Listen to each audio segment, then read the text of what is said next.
Shalom para todos, paz do Senhor Jesus, Deus te abençoe.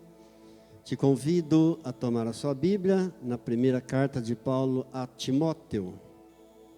1 Timóteo, capítulo 3, nós vamos ler um versículo apenas, que é o de número 16. 1 Timóteo, capítulo 3, verso 16, escute com carinho a palavra de Deus. Evidentemente, grande é o mistério da piedade. Aquele que foi manifestado na carne, foi justificado em espírito, contemplado por anjos, pregado entre os gentios, crido no mundo, recebido na glória. Aleluia! Mais uma vez, somente o verso 16, 1 Timóteo capítulo 3. Evidentemente, grande é o mistério da piedade. Aquele que foi manifestado na carne, foi justificado em espírito, contemplado por anjos, pregado entre os gentios, crido no mundo e recebido na glória. Glória a Deus. Senhor Jesus, muito obrigado por mais uma vez estarmos aqui diante do Senhor, da sua palavra santa, bendita, maravilhosa. Dá-me, Senhor, agora a unção necessária do teu Espírito Santo para pregar a palavra de Deus, sem adulterar a tua palavra, que é santa, perfeita, que nos cura, que nos salva, que nos liberta. Graças te damos, em nome de Jesus. Amém. Bom, nós ministramos no culto da semana passada sobre o silêncio de Deus. Os irmãos devem estar lembrados que nós falamos que em muitas passagens na Bíblia, nós observamos claramente que o silêncio de Deus foi a melhor resposta para as orações de alguém. Às vezes você ora, você clama a Deus, você jejua, você pede, você implora para Deus, e Deus fica em silêncio. Deus não responde. Lá na frente, depois de um certo tempo, você vai observar que a resposta melhor que Deus poderia ter dado para você foi aquela. Foi Deus não ter respondido aquilo que você pedia. Nós nem sempre sabemos o que estamos pedindo para Deus, mas Ele sabe todas as coisas. A Bíblia diz que há caminhos que para o homem parecem bons, parecem retos, parecem ser o melhor, mas no final deles, aquele caminho vai acabar em morte, vai acabar em tragédia. Então nós observamos em muitas passagens da Bíblia que o silêncio de Deus foi a melhor resposta. E nós nos lembramos também que Deus pode responder nossas orações de 3 maneiras. Deus pode dizer sim, Deus pode responder dizendo não, e Deus pode responder dizendo, espera um pouco, ainda não é a hora, ainda não é o momento. Observamos também sobre a mais terrível oração não respondida por Deus, feita por alguém em toda a história da humanidade.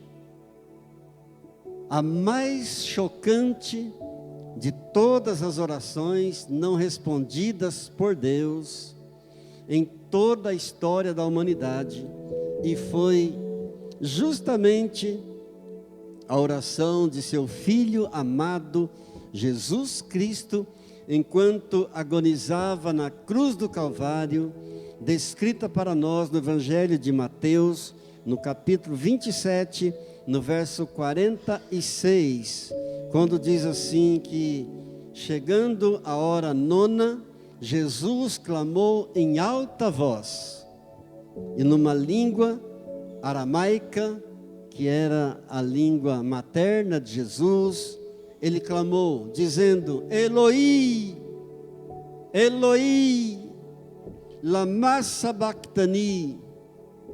Traduzido para o português, quer dizer: Deus meu,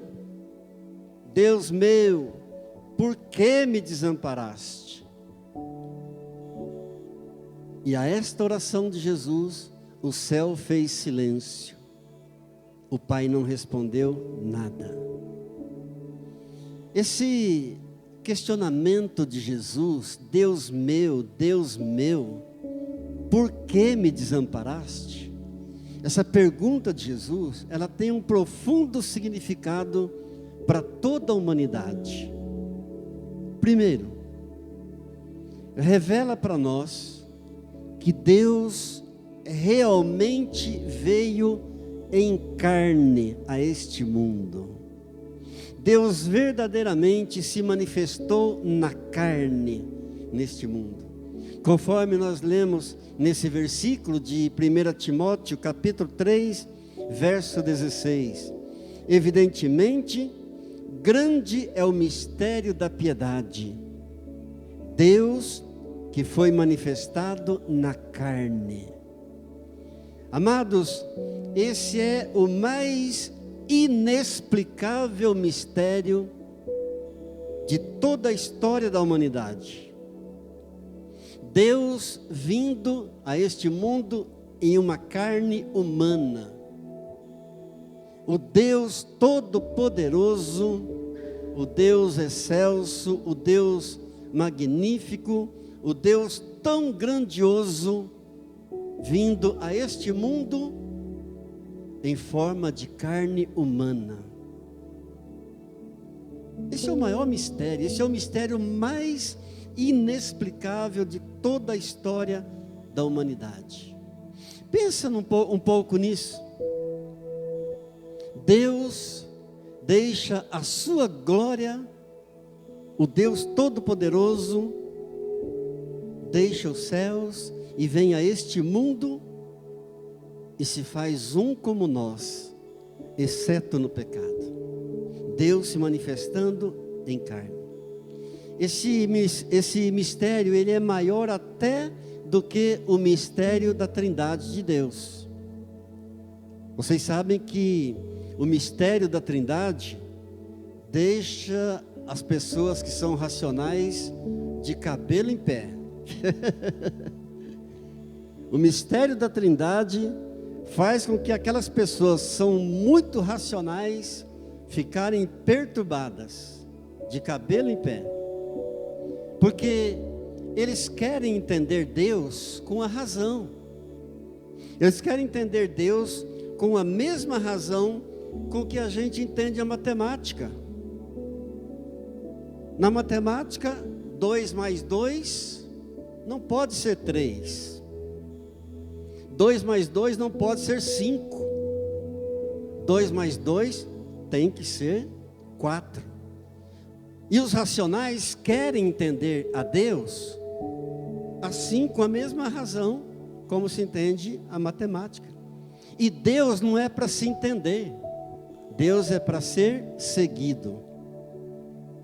Amém? Deus não é para a gente entendê-lo, Deus é para a gente seguir e obedecer a Ele. Diga: louvado seja Deus. Amados, existe no mundo inteiro um grande número de religiões que não crê em Jesus Cristo como o Filho de Deus. Sabia isso?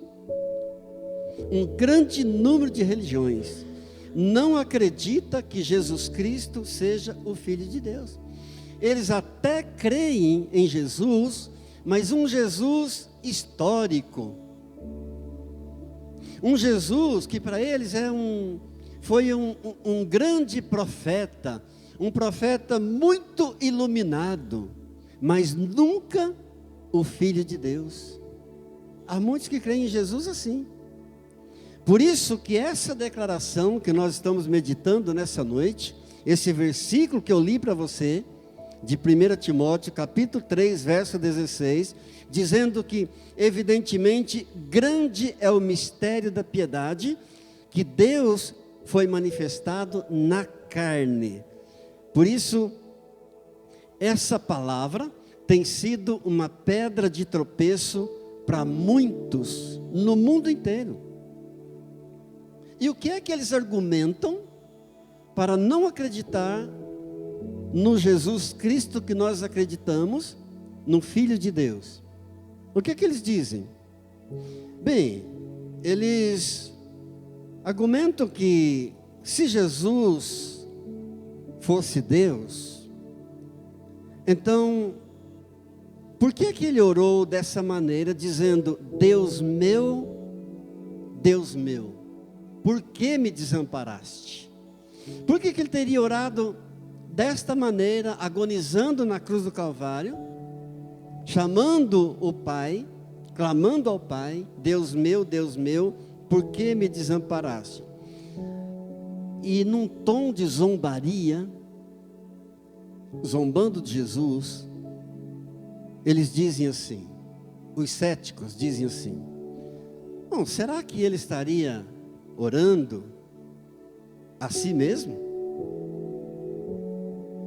Amados, nós sabemos que da Bíblia, da própria Bíblia, da própria palavra de Deus, eles tiram pretextos, eles tiram bases para muitas heresias.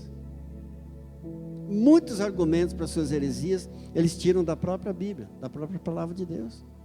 Não sei quantos de vocês sabem, mas existe a Bíblia satânica, que é um livro de capa preta. Eu não recomendo para ninguém, mas até mesmo esse livro, que eles chamam de Bíblia satânica, tem base na palavra de Deus. Eles tiram da própria palavra de Deus. Um texto extraído fora do contexto vira pretexto para um monte de heresia. Ou então basta distorcer uma palavra de um texto. Você pega um texto da Bíblia, e se você distorcer uma palavra só, você já distorce o texto inteiro. E aquilo pode virar uma heresia, pode virar uma doutrina. Basta adulterar a palavra ou interpretar um texto fora do seu contexto. Por isso você muitas vezes vai dizer ao idólatra, aquele que adora as imagens, que Deus abomina toda e qualquer adoração às imagens. Ele vai argumentar que lá no Antigo Testamento Deus ordenou a Moisés que se fizesse uma imagem de uma serpente, e que essa imagem, ao ser pendurada em um poste, quando os judeus que fossem mordidos por alguma serpente olhassem para aquela imagem, ficavam curados. Eles distorcem o texto. Eles distorcem a palavra de Deus. Ou se você disser a um que acredita na doutrina da reencarnação, e você mostrar a palavra de Deus em Hebreus capítulo 9, verso 27, que diz com toda clareza, está determinado ao homem morrer uma única vez, e depois disso vem o juízo. E eles vão argumentar com você, dizendo, não, mas Jesus disse lá para Nicodemos, em João capítulo 3, que era necessário nascer de novo. Eles interpretam a palavra de Deus erroneamente, de uma maneira que, ao invés deles se adequarem à palavra de Deus, Eles procuram uma maneira da palavra de Deus se adeque ao que eles creem e criam suas doutrinas. Diga: Deus tenha misericórdia. Mas eu posso dizer uma coisa para os irmãos: qualquer pessoa que seja honesta, e se ela buscar na palavra de Deus, se ela ousar fazer esse questionamento, se Jesus Cristo verdadeiramente, de fato, é Deus, qualquer pessoa, sendo honesta, e orar, e buscar a face de Deus, e ousar perguntar a Deus se Jesus Cristo de fato é Deus, ele vai encontrar uma resposta rápida, fazendo um estudo das Escrituras, e logo ele vai ver, vai perceber que Jesus Cristo de fato é Deus. Amém. Jesus não foi um profeta iluminado, Jesus não é uma luz, Jesus não é uma força, Jesus não é um poder, Jesus não é qualquer outra coisa. Jesus Cristo é Deus, é o Filho de Deus, é Deus que veio em carne e se tornou um como nós, exceto no pecado. Diga glória a Deus. Glória a Deus. Não há outro argumento, não há outra resposta, não há outra saída, não há outra solução. Jesus Cristo é Deus que veio em carne. Alguns exemplos, eu vou ler para você, em Filipenses, no capítulo 2, do verso 5 ao 11. Escute com carinho, Filipenses 2, do 5 ao 11. Tende em vós o mesmo sentimento que houve também em Cristo Jesus.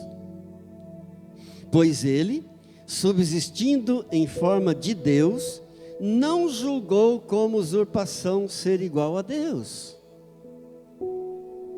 Pois ele, Jesus, subsistindo em forma de Deus, não julgou como usurpação ser igual a Deus. Ou seja, não quis tirar proveito da sua condição de ser Deus. Pelo contrário, diz o verso seguinte, verso 7. Antes, a si mesmo se esvaziou, assumindo a forma de servo, tornando-se em semelhança de homens, e reconhecido em figura humana. A si mesmo se humilhou, tornando-se obediente até a morte, e morte de cruz.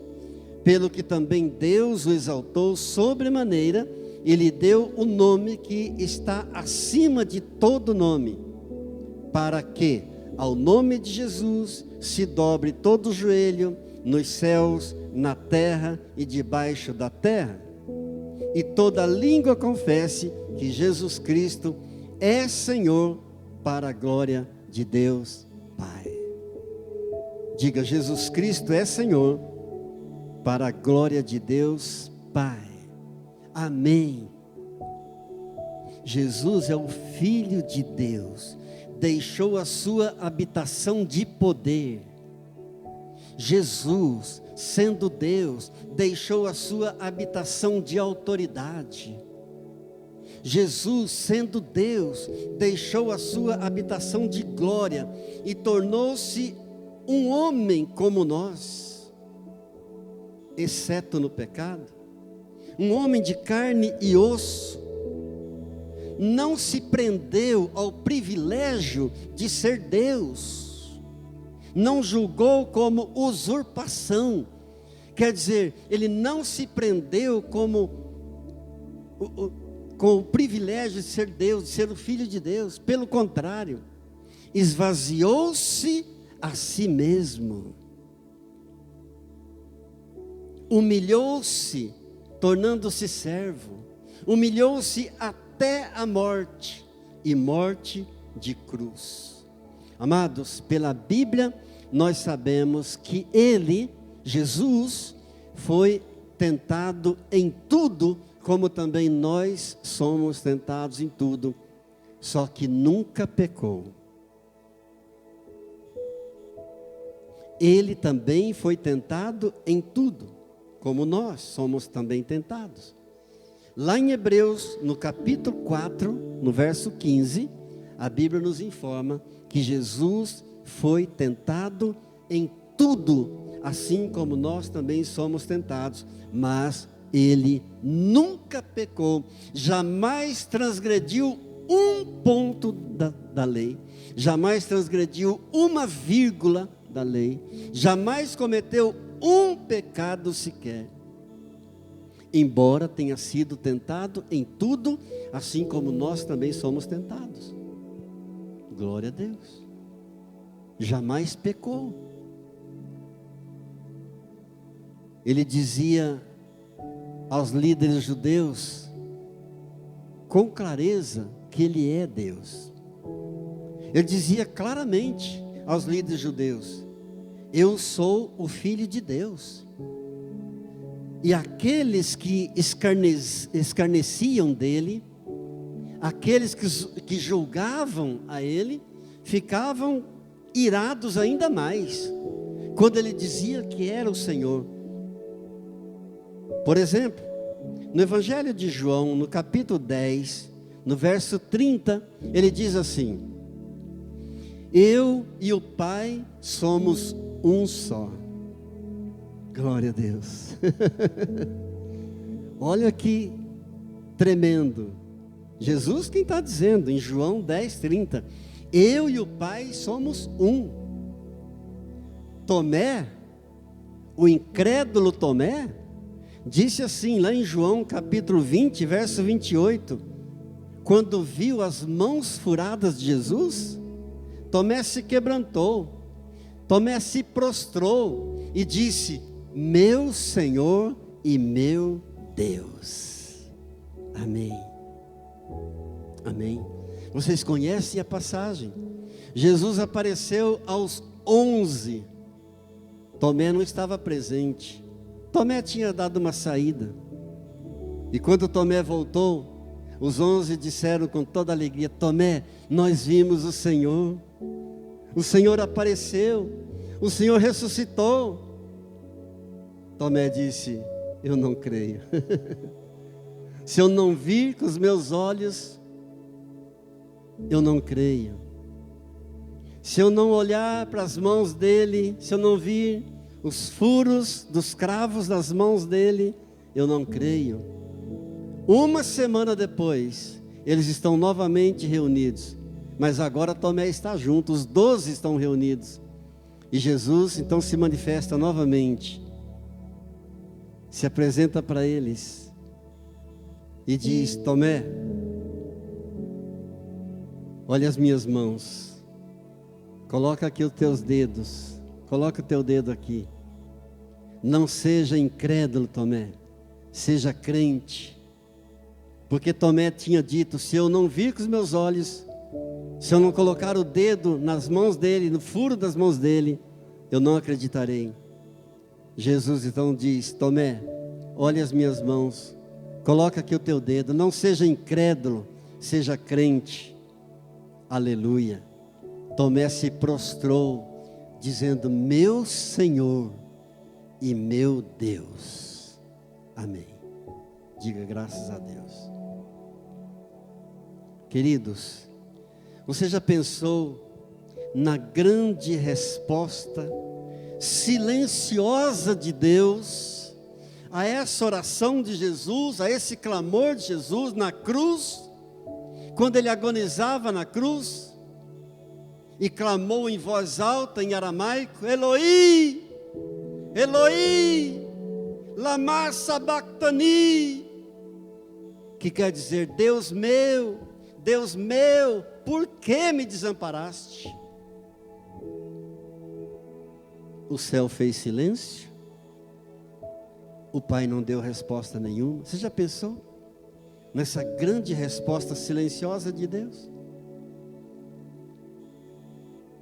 Você já pensou o que teria acontecido se Deus tivesse respondido a esse clamor do Senhor? O que teria acontecido se Deus não tivesse abandonado seu filho amado naquele momento? E por que abandonou? E por que não respondeu? Porque naquele momento o meu pecado e o teu pecado pesava sobre ele. Naquele momento, o pecado da humanidade inteira estava sobre os ombros de Jesus. O Pai não poderia estar com ele naquele momento. O Pai não pode compactuar com o pecado. O Pai é tão santo, santo, santo, que o Pai não pode sequer ver o pecado. E naquele momento, o Filho amado dele, Cristo Jesus, o nosso Senhor, mesmo sem ter cometido um pecado sequer, se fez pecado no meu lugar e no teu lugar, assumindo o meu lugar e o teu lugar, tomando sobre si os nossos pecados, levando na cruz do Calvário e pagando o preço que nós teríamos que pagar com a morte eterna. Diga obrigado, Jesus. Você já imaginou o que teria acontecido se Deus tivesse respondido ao clamor de Jesus? Se Deus tivesse respondido ao desafio dos principais sacerdotes que zombavam de Jesus, que olhavam para Jesus, o desafio dos escribas, o desafio dos anciãos, que olhavam para Jesus e zombavam dele, dizendo assim: vamos lá, você não confiou em Deus? Que Ele venha te livrar agora. Ele não é o teu pai? Ele não quer bem a você? Que Ele venha te livrar da cruz. Era isso que eles diziam para Jesus, zombando de Jesus. Você já imaginou se o pai tivesse respondido a essa zombaria toda? Cada um de nós teria permanecido morto em nossos pecados. Cada um de nós permaneceria morto em nossas transgressões, em nossos pecados, abandonados por Deus por toda a eternidade. Eu não estaria aqui hoje, você não estaria aqui adorando a Deus, ouvindo a palavra dEle. Não teria havido salvação para a humanidade se o Pai tivesse respondido aquele clamor do seu Filho amado na cruz. Amados, eu estou falando o que a Bíblia diz. Eu estou só citando a Bíblia para você. A Bíblia diz em Efésios capítulo 2, verso 12: naquele tempo estáveis sem Cristo. Em qual tempo? Naquele tempo, antes de Cristo morrer na cruz, antes de Cristo assumir o meu lugar e assumir o teu lugar, naquele tempo estáveis sem Cristo, separados da comunidade de Israel, ou seja, separados da igreja, estranhos às alianças da promessa, não tendo esperança e sem Deus no mundo. Aleluia, não haveria esperança, não haveria chance, não haveria oportunidade. Graças a Deus que Ele tomou o meu lugar e o teu lugar, assumindo o nosso pecado lá na cruz do Calvário. Bendito seja o Senhor, louvado seja o Senhor, engrandecido seja o Senhor, exaltado de toda a eternidade, para toda a eternidade. Desde o nascer do sol ao pôr do sol, seja louvado o nome do Senhor Jesus. Uma geração louvará outra geração o seu nome. De geração em geração, Ele é engrandecido, Ele é exaltado, Ele é bendito, Ele é adorado. Louvado seja Deus. Se o Pai Celestial tivesse respondido aquela oração, de Jesus ali na cruz,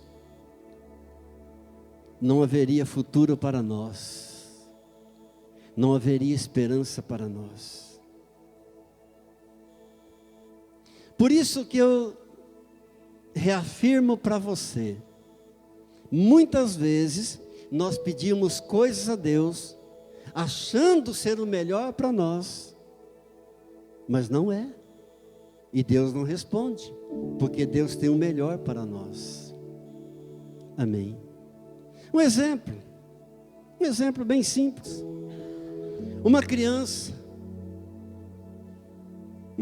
pequenininha, não tem noção do perigo de uma faca, ou de uma tesoura, ou de um punhal. E aí vê aquela ferramenta, vê aquela arma, e acha aquilo muito bonito. E começa a pedir para o pai aquilo, quer brincar com aquilo. Qual é o pai que vai dar? Qual é o pai que vai satisfazer um desejo de uma criança dessa? Nenhum pai que é doido, a não ser que seja doido. Nenhum pai em sã consciência. Assim nós muitas vezes pedimos alguma coisa para Deus, achando que vai ser bonito para nós, achando que vai ser o melhor para nós, e o pai não responde. Deus pode responder nossas orações de 3 maneiras: sim, não, espera, não é o tempo ainda. Não haveria esperança para nós, esperança nenhuma para nós, não haveria nenhuma eternidade para nós no céu, haveria ao contrário, uma eternidade no inferno. Por isso o Pai fez silêncio naquele momento. Mas as Escrituras continuam afirmando, nesse mesmo capítulo que eu li, de Efésios capítulo 2, a Bíblia diz assim no verso 13, no verso seguinte: mas agora, em Cristo Jesus, amém, mas agora, em Cristo Jesus, vós que antes estáveis longe, fostes aproximados pelo sangue de Cristo Jesus. Glória a Deus. Diga comigo: eu que antes estava longe, mas agora, em Cristo Jesus, eu fui aproximado de Deus pelo sangue de Jesus. Amém, amém. Que verdade mais gloriosa, que verdade mais bendita, que nos enche de esperança, esperança eterna, esperança bendita, a salvação eterna da nossa alma. Glória a Deus, glória a Deus. Eu me alegro no Senhor. Queridos, estou finalizando já a nossa reflexão, e sendo assim, dessa maneira, com essa bendita esperança da salvação eterna da nossa alma, sendo assim, para o nosso próprio bem, a melhor resposta para o clamor do Senhor Jesus lá na cruz do Calvário foi o silêncio de Deus. Louvado seja Deus. Foi o silêncio de Deus. Para Deus não existe acidente. Não foi um acidente. Nós usamos muito essa palavra acidente. Quantas vezes uma mulher não queria engravidar, aí de repente fica grávida, e fala assim: eu não queria, mas foi um acidente. Não. Para Deus não tem acidente.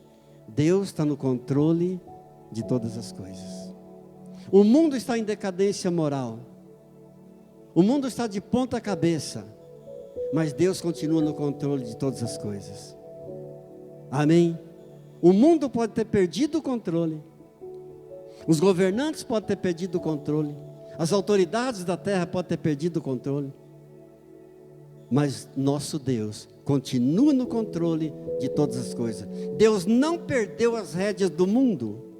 Deus continua no domínio de todas as coisas.